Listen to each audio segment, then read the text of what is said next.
আমি পারমিতা, বয়স 30। শ্বশুর শাশুড়ি স্বামী সন্তান দেওর নিয়ে আমার ভরা সংসার। যখন আমার 25 বছর বয়স, তখন বাবা মার দেখাশোনায় দুই বাড়ির মতে আমাদের বিয়ে হয়। আমার বর একটা প্রাইভেট কোম্পানিতে জব করে। দেখতে দেখতে 5টা বছর কেটে গেল, আমি এই বাড়িতে এসেছি। আজ আমাদের পঞ্চম বিবাহ বার্ষিকী। 5টা বছর কেটে যাওয়ার সাথে সাথে আমার সমস্ত স্বপ্নগুলো শেষ হয়ে গেল, সমস্ত ইচ্ছেগুলোও মরে যেতে লাগলো। হ্যাঁ, আমার খুব ইচ্ছে ছিল আমি একটা বিউটি পার্লার খুলব, আমি স্বনির্ভর হব, আমি মেকআপ আর্টিস্ট হব। কিন্তু সেটা আর হলো না। এমএ কমপ্লিট করার পর কম্পিউটার ডিপ্লোমা করলাম, আর তারপর বিউটিশিয়ানের কোর্সটাও কমপ্লিট করলাম। বাবাকে বলেও ছিলাম, কিন্তু বাবা বললেন আগে বিয়েটা করে নে মা, তারপর তুই তোর সব স্বপ্ন পূরণ করিস, ওরা ঠিক মেনে নেবে। আমি ওদের বুঝিয়ে বলবো। আমিও বাবার কথায় রাজি হয়ে গেলাম, বাবার মুখের দিকে। তারপর বাবা অবশ্য ওদের বলেও ছিলেন, কিন্তু ওই যে বিয়ের পর আর মেয়েদের বোধহয় স্বপ্ন রাখতেন, ওরা রাজি হলেন না। ওদের কথা, বিয়ের পর বাড়ির বউ যদি বাইরে থাকে ঘরটা কে সামলাবে, এত বড় সংসারের কাজকর্ম করে কখন বাইরে যাব।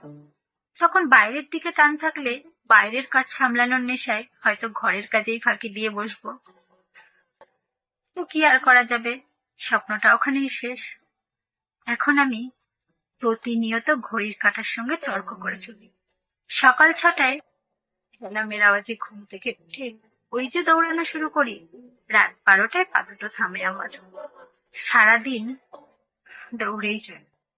সকালে উঠে নিজের কিছু কাজ ফেলে তারপর সবার জন্য চা বসে। সবাইকে চা দেওয়ার পর বর অফিসে যাবে, দেওর এখন বর্তমানে এমএ কমপ্লিট করে চাকরির চেষ্টা চালিয়ে যাচ্ছে। আর ছোট্ট মেয়েটা, ওকেও সামলাতে হয়। ছোট কিনা খুব দুষ্টুমি করে, এটাই স্বাভাবিক, ও তো অবুঝ, ও তো করবেই। তারপর রান্না সারতে সারতেই বেলা 2টো বেজে যায়, কারণ সবার মন মতো রান্না করতে হয়েছে। এ এটা খায় না, এ সেটা খায় না, এ এটা খাবে, এ সেটা খাবে। রান্না সেরে, সমস্ত কাজ সেরে, স্নান সেরে সবাইকে খেতে দেওয়া। তারপর সবকিছু সারতে সারতে ছাদে যখন জামা কাপড়গুলো তুলতে চাই, আনমনেই গানের 2 কলি লাইন গেয়ে ওঠে। কখন যেন মনের অজান্তেই ভুলে যাই কি থেকে কি হয়ে গেল। ছাদ বাগানের ফুলগুলো দেখলে আমার মনেও যেন ফুল ফুটে ওঠে, কিন্তু কি আর করা যাবে, আবার সবকিছু ভুলে কাজে মন দিই। সব কাজ সারতে সারতে সন্ধে গড়িয়ে আসে। সন্ধ্যের পর মেয়েকে পড়তে বসানো, কথা বলতে শিখেছে একটু। এখন থেকে পড়তে বসানোর অভ্যাস না করালে যে পরে বসতে চাইবে না। আর এখন স্কুলে তো 3 বছরের পর থেকেই ভর্তি নিয়ে নেয়, তাই আমাকে সেই মতো রেডিটাও করতে হবে। তারপর সন্ধ্যাবেলা সবাইকে চা করে দেওয়া, মেয়েকে পড়ানো শেষ করে রাতের খাবার করতে যাওয়া, তারপর সবাইকে খাবার দিয়ে সবকিছু সেরে ঘড়ির কাঁটায় দেখি 11:30 ছুঁই ছুঁই। তারপর বিছানা করে দিই, পর গিয়ে শুয়ে পড়ি। মেয়েকে ঘুম পাড়িয়ে 11:15। মেয়েটা আমার বড্ড দুষ্টু জানেন। মেয়েটা কিন্তু একদম ঘুমাতে চায় না। ঘুম পাড়ানোর পর যখন 11:15, তখন একটু নিজের জন্য ফাঁকা সময় বেছে নিই।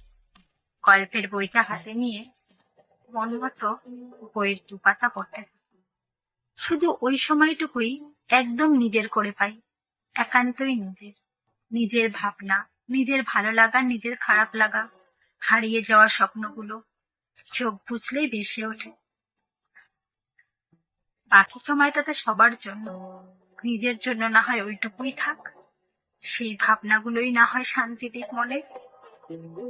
এভাবেই সারাটা দিন কাটে আমার, আমার একার না, হাজারো গৃহবধূর। এভাবে প্রত্যেকটা দিন ঘড়ির কাঁটার সাথে তর্ক করে চলে হাজারো গৃহবধূ। এভাবে তাদের স্বপ্নগুলো শেষ হয়ে যায় তাদের চোখের সামনে, তাদের ইচ্ছেগুলো মরে যেতে বসে দিনের পর দিন। সংসারের জাতাকলে পিষে যায় তারা। আমারই মতো।